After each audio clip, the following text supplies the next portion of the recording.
Welcome back to Film Room with Vikings head coach Kevin O'Connell, brought to you by Twin Cities Orthopedics. Now, Coach, things like character, collaboration, those are words that are tossed around a lot in the offseason by a lot of teams, a lot of core organizations and companies. You guys mean it. And then you don't have to look any further for proof than what happened on Sunday, because that game would not have happened without college personnel, pro personnel, operations, coaching. Congratulations on an unbelievable feat. Yeah, it's one of those games you look back on and it truly took everybody that was a part of that trip, everybody that makes up this great organization.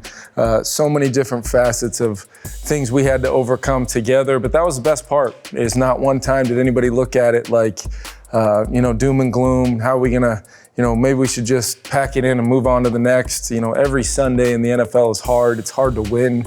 When you have circumstances against you sometimes, that's where you truly find out if all those words you just said, if all those things that we believe, if they really matter. And I think it just culminated with us all walking into that locker room feeling like everything we do and why we do it the way we do it was confirmed. And moments like that are huge, especially for a young head coach like myself. And the cool thing is we can see it on film, and we'll show it. We'll show you the fans exactly what we're talking about when we see these plays. Yeah, and starting out here, I think this was just a critical play. Atlanta, coming into this game, they hadn't shown a lot of all-out zero pressure, and regardless of who was playing quarterback in this game, Fran Tarkenton himself could have been out there, and this would have been what we call an unscouted look. So whether Josh Dobbs had been here for 3 years, 5 years, or 5 days like he was, this play was going to require a guy making a play and a guy being able to overcome circumstance. I think this highlighted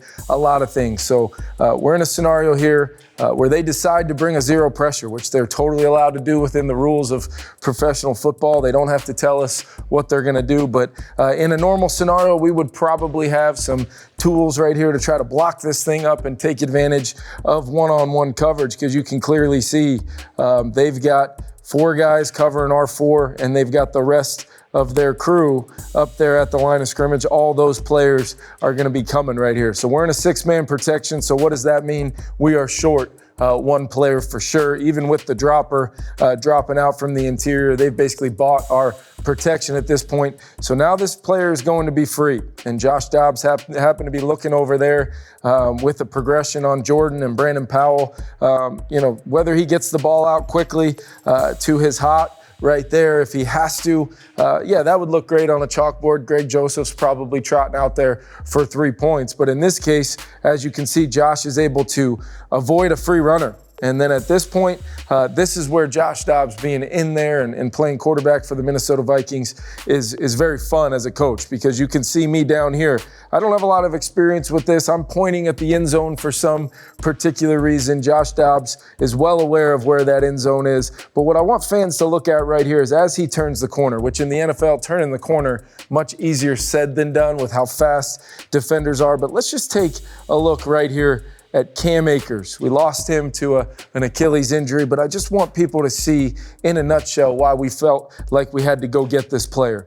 That's a D lineman right there. That's a guy, he can remain nameless for right now. Could do without Cam pointing at him, but as you see, Josh, unbelievable athleticism, the spin out, strength to run out of the tackle, and now as he turns the corner, look at Cam.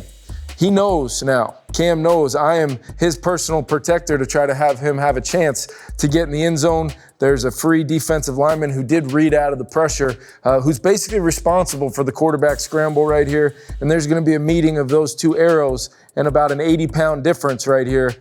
And our guy Cam, same foot, same shoulder, legal hit. And you can see, right here, there's just a kind of a question of what just happened. I was thinking the same thing myself, but it ended in 7 points for the Minnesota Vikings with Josh Dobbs eventually throwing a touchdown on this drive after getting a first down on that play. Huge play, momentum play in the game, really just by one guy's individual effort, and Cam being right there to make sure he assisted him every step of the way. You could see Cam telling him, come on, follow me, follow me. That's leadership on the field. It's amazing. No doubt. And those are two players that weren't here for training camp. Two players that, Cam has not been here very long, but Cam has immediately become a major part of our culture and what we want to look like on the field on Sunday. Speaking of another couple guys that have been consistently doing stuff like this all season long, shifting to the defensive side now. We've got Jordan Hicks highlighted, but you're going to see IP right here. He's going to be the initial blitzer.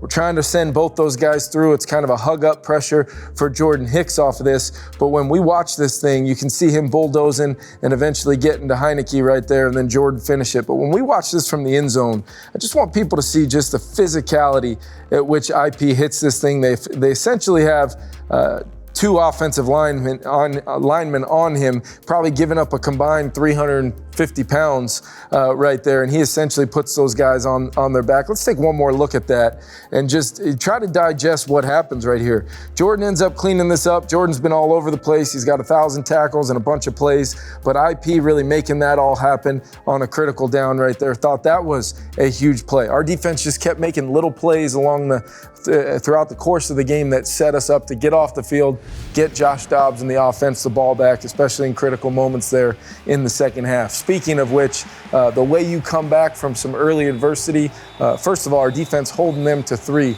on each of the times we fumbled in the first half. We had a safety. There were some bad football in there as we kind of tried to get our footing offensively. But how about Byron Murphy, another guy we identified to bring here for a lot of reasons. But Byron's going to basically be playing a thirds corner position. What I love about this is how Byron stays visual on everything. And you can see that ball is away right there. And at this point, you can see Byron has been visual on the QB the whole way. He can now turn into the receiver depending on where that ball's thrown, and ends up being a little bit behind the receiver, and Byron steps in front and gives us a short field, which just like we did previously, the previous week off of the Metellus interception at Green Bay, we were able to turn immediately into points where we knew points every single time we could touch it. 6 red zone trips, some handed to us by the defense in their part of the field. We came away with points all 6 times. 3 field goals, 3 touchdowns was a major reason why we won the game. You'll see the pass rush here.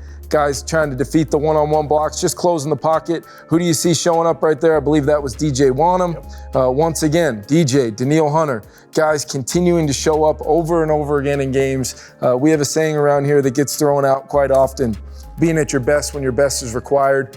We looked at that game going into the week, all the little details that it would require us to go win a football game against a really good team on the road. Each and every guy on our team looked at it as an inward personal challenge to overcome the loss of our starting quarterback, to continue to overcome not having the best receiver in football. Marcus Davenport hasn't been with us for a while. The list goes on and continue to grow in that football game, but nothing matters when you've got that group of guys that we got in the locker room and a will to go win. That can be a very powerful thing. No Darisaw. I mean, you can go on and on. We can spend a half hour talking about that, but we'll wait because we got another great one coming up this Sunday, and we'll see you next week on Film Room with Vikings head coach Kevin O'Connell.